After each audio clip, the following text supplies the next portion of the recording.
The Fordo facility that you have talked about, which we were assured would be shut down. This is the most secure facility probably on planet Earth.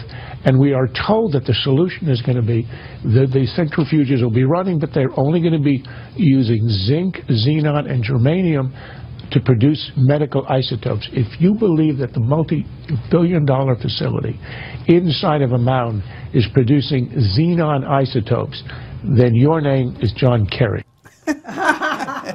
That, of course, Charles Krauthammer over at Fox News, making a point, as he is wont to do when it comes to John Kerry, joining us this hour. And actually, by the way, if you're just tuning in for the final hour, I'm Rick Unger. This is my friend Betsy McCoy, Dr. Betsy McCoy, interestingly enough, of the London Center for Policy Research, who's joining me as we fill in for Steve today. And the reason that I say it's interesting that you're with the London Center for Policy Research is that we are now joined by Dr. Herbert London himself, president of the London Center for Policy Research, senior fellow of the Manhattan Institute, and author of the Transformational Decade. You two know each other by any chance? I brought in the big guns. I can only tell you it's always a pleasure to be in the presence of my colleague. I see. Well, you know, I would have liked to have introduced you, but apparently not necessary. And not only that, but we agreed that the Americans are getting rolled and bamboozled in these Iranian talks. All right. Dr. London, you wrote a piece for Newsmax magazine here it is, entitled Newsmax magazine. "The Middle East, the Worst is Yet to Come."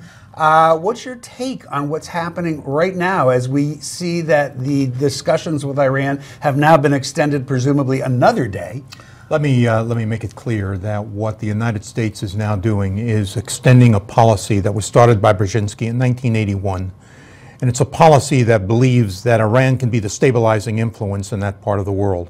The consequence of that is that the United States has been accommodative in both the discussions on nuclear weapons as well as the battlefield, where Iranian troops serve as the boots on the ground for the United States in the war against ISIL.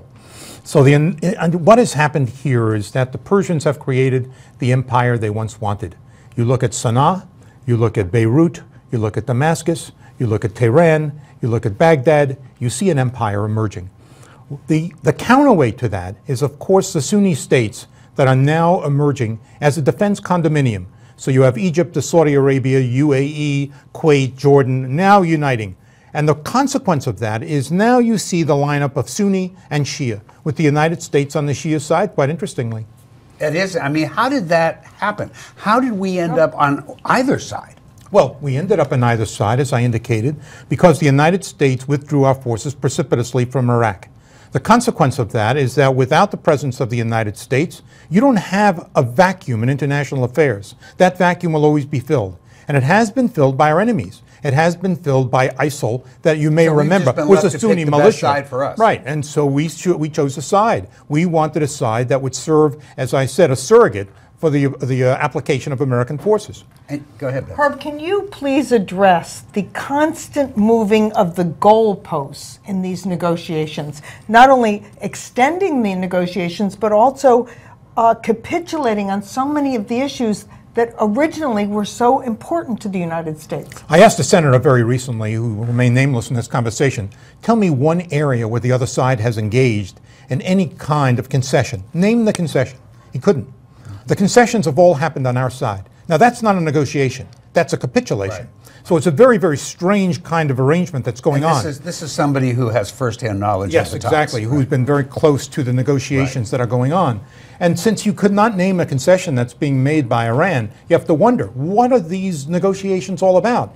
Now, it's not a question of whether Iran will have nuclear weapons. It's a question of when they will have nuclear weapons. And isn't that something that we should be acknowledging? I think that's exactly right. It is a question of when. Correct. There's really not a lot that we can do to stop it. No, you're wrong about that, Rick. It is wrong to agree that at some point Iran will have nuclear weapons. Our goal should be to stop that from ever happening. How do we do that? All right, well, I think that first of all, you should have started that in the negotiations. We needed a rollback policy. We should have to say, we're going to penalize you in a variety of ways. There is a naval blockade. There are sanctions. There are a variety of things that the United States can do to force the hand of the Iranian government. And there's no doubt that we should have taken those steps a long time ago.